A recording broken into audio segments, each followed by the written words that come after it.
warahmatullahi wabarakatuh. Alhamdulillahi rabbil alamin wa kafa wassalatu wassalamu ala nabiyyina al-mustafa wa ala alihi wa sahbihi ahli sidqi wal wafa. Amma ba'du, subhanaka la ilma lana illa ma 'allamtana wa 'allimna ma yanfa'una wa zidna ilma. Santri-santri kelas 8 di Madrasah Tsanawiyah Rifa Al-Islami Hafidhukumullah. Pada pagi hari ini kita akan melanjutkan materi kita dalam Khulasah Nuril Yakin. Kita sampai pada pembahasan nomor 14, yaitu ad-da'watu sirran. Ya. Ad-da'watu sirran. Ad-da'wah, ya, dakwah sirran, secara sembunyi-sembunyi.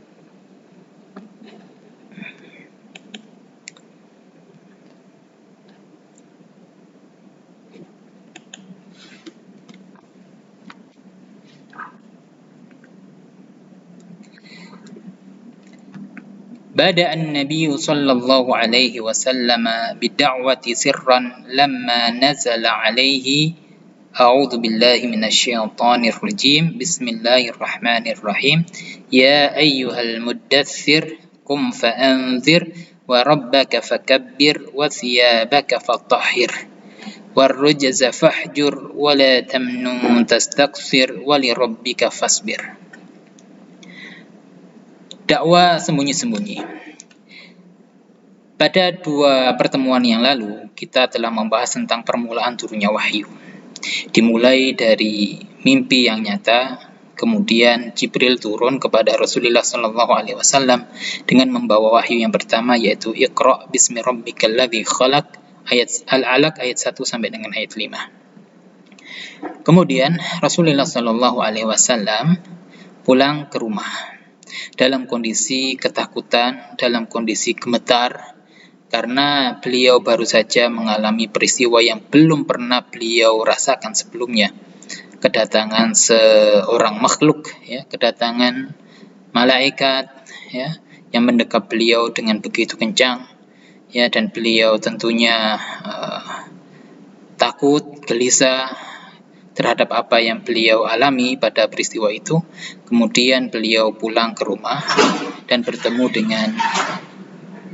dengan istrinya di rumah. Dan ketika nyampe rumah, Rasulullah SAW memanggil istrinya. Dan beliau berkata, Zammiluni, zammiluni. Selimutilah aku, selimutilah aku. Di saat itulah, ya, Allah Subhanahu wa taala kemudian mengutus lagi Jibril alaihissalam, kemudian membawa wahyu yang bunyinya adalah ya ayyuhal muddatsir, ya, surat Al-Mudatsir ayat 1 sampai dengan ayat 7. Kita baca teksnya. Bada an-nabiy sallallahu alaihi wasallam bid-da'wati sirran. Bada'a, ya, telah memulai. An-nabiy sallallahu alaihi wasallam, Nabi Muhammad sallallahu alaihi wasallam, bid-da'wati sirran, dengan dakwah sirran, secara sembunyi-sembunyi. Lamma, tatkala, nazala alaihi, telah turun kepada beliau wahyu, yaitu surah Al-Mudatsir. Ya ayyuhal muddatsir, wahai orang-orang yang berselimut. Kenapa kok Allah Subhanahu wa taala memanggil beliau dengan Al-Mudatsir, yang berselimut? Karena ketika beliau ketakutan berjumpa dengan istrinya Khadijah, kemudian beliau berkata kepada Khadijah, Zammiluni, zammiluni, selimutilah aku wahai Khadijah, selimutilah aku. Khadijah pun menyelimuti Rasulullah SAW, dan selang beberapa waktu datang lagi Jibril alaihissalam, ya, dari atas langit. Rasulullah SAW melihat Jibril. Ketika melihat Jibril itu, Rasulullah SAW semakin ketakutan, dan beliau pun akhirnya menerima wahyu ini. Ya ayyuhal muddatsir, wahai orang-orang yang berselimut. Qum fa'anzir, bangun dan berilah peringatan. Wa rabbaka fakabbir, dan kepada Tuhanmu, fakabbir, maka hendaklah kamu mengagungkannya. Wa thiyabaka fatahhir, dan pakaianmu, wa thiyabaka, dan pakaianmu, fatahhir, maka bersihkanlah, maka sucikanlah. War rujza fahjur, dan terhadap perbuatan dosa, fahjur, maka tinggalkanlah. Wala tamnun tastakthir, wala tamnun, dan janganlah sekali-kali kamu memberi, tastakthir, berharap mendapatkan balasan yang banyak. Wali rabbika fasbir, dan terhadap Tuhanmu fasbir, maka hendaklah kamu bersabar.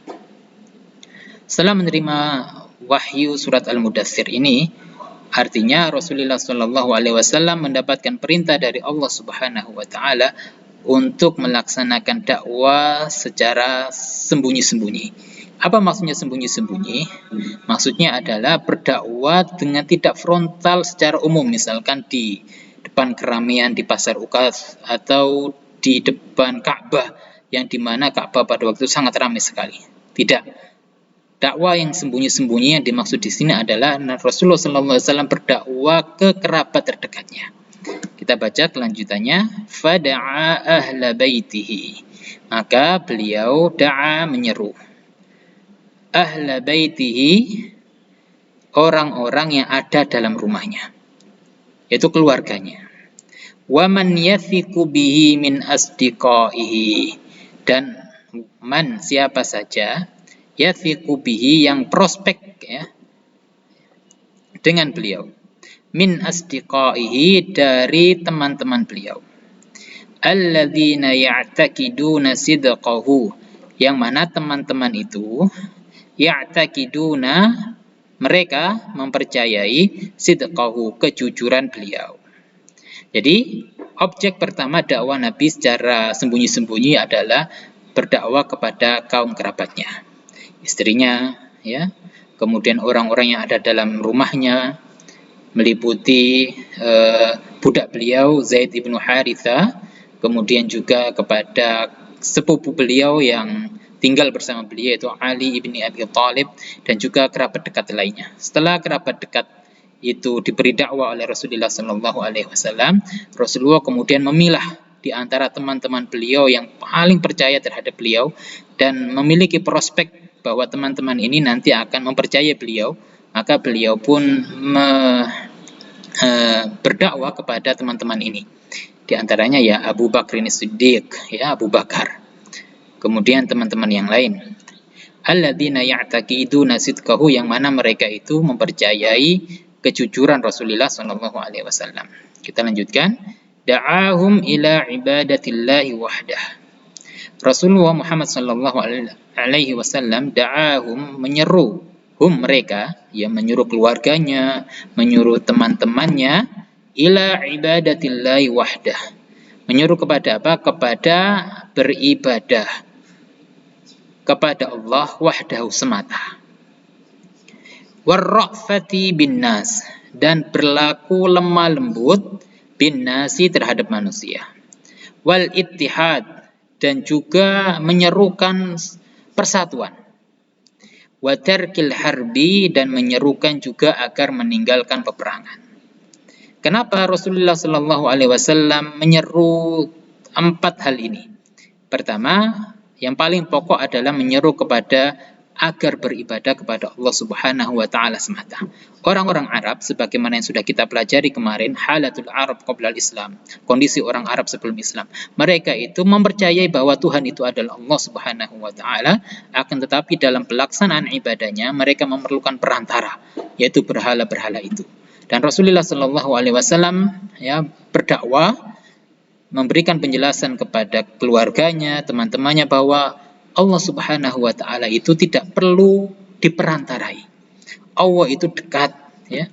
Allah itu langsung bisa disembah tanpa melalui perantara berhala-berhala. Berhala-berhala itu berarti menjadikan sekutu bagi Allah Subhanahu wa Ta'ala, dan itu tidak boleh. Beribadah kepada Allah itu langsung, ya, semata, tanpa perantara-perantara berhala-berhala itu. Ini yang paling pokok, yaitu akidah. Di akidah ini yang paling pokok. Keyakinan bahwa Allah Subhanahu wa taala itu satu-satunya Tuhan dan tidak ada Tuhan selain Allah. Setelah menyuruh kepada yang pokok ini yaitu akidah, Rasulullah Shallallahu alaihi wasallam menyeru kepada ra'fah, ya, berkasih sayang, lemah lembut, binnas kepada manusia. Kalau yang pertama tadi menyeru kepada beribadah kepada Allah, artinya itu adalah hablum minallah, dan yang kedua ini adalah ra'fa binnas, yaitu hablum minan nas, ya, bagaimana berinteraksi dengan manusia. Berinteraksi dengan manusia resepnya satu, yaitu saling mengasihi di antara sesama. Wal ittihad, dan yang ketiga adalah persatuan. Karena bangsa Arab ini mudah terpecah. Wa tarkil harbi, dan meninggalkan peperangan. Bangsa Arab sebagaimana yang kemarin kita bahas, halatul Arab qabla Islam, kondisi orang Arab sebelum Islam, mereka mudah berperang karena hal yang sepele. Tenggoran sedikit perang, ya. Ada perselisihan dikit perang dan lain sebagainya. Ini yang diserukan oleh Rasulullah sallallahu alaihi wasallam. Kita lanjutkan, wa qad bada'a bid-da'wati sirran, dan sungguh bada'a telah memulai Rasulullah sallallahu alaihi wasallam bid-da'wati, dengan dakwah sirran, secara sembunyi-sembunyi. Kenapa kok sembunyi-sembunyi di awal dakwah? Kenapa kok tidak langsung, ya, di atas mimbar di depan Ka'bah atau di pasar Uqad yang ramai dengan banyak orang? Kenapa? Khaufan min mufaja'atin nasi bi amrin lam ya'rifuhu. Khaufan karena ketakutan, karena rasa takut. Min mufaja'atin nas, dari kagetnya manusia. Kenapa kok manusia kaget? Karena Rasulullah, ya, menghadirkan di tengah kaum bi amrin lam ya'rifuhu, dengan perkara lam ya'rifuhu, yang tidak dimengerti oleh orang-orang Arab tersebut. Karena ini perkara yang baru, ya, orang-orang masih asing terhadap apa yang dibawa oleh Rasulullah sallallahu alaihi wasallam. Ketika Rasulullah frontal membawa dakwah yang baru ini di hadapan mereka, tentunya mereka akan kaget. Dan ketika kaget akan timbulkan pertentangan.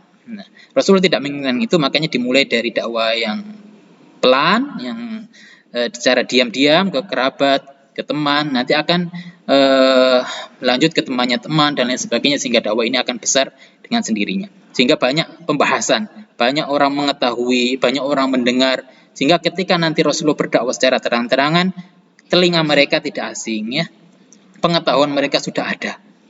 Walam yasma'u bihi, dan mereka orang-orang Arab belum pernah mendengar, ya, terhadap apa yang dibawa oleh Rasulullah sallallahu alaihi wasallam. Jadi dakwah terang-terangan itu di awal-awal, ya, bukanlah sebuah strategi yang baik. Makanya Rasulullah sallallahu alaihi wasallam melancarkan dakwah secara sembunyi-sembunyi dahulu. Menghimpun kekuatan secara sembunyi-sembunyi dahulu melalui berdakwah kepada kaum kerabatnya, berdakwah kepada teman-temannya, dan tidak frontal di hadapan umum, karena khawatir manusia nanti akan ya, manusia akan ramai karena mereka kaget terhadap perkara baru yang dibawa oleh Rasulullah SAW yang belum mereka pernah mengetahuinya dan mereka belum pernah mendengarnya.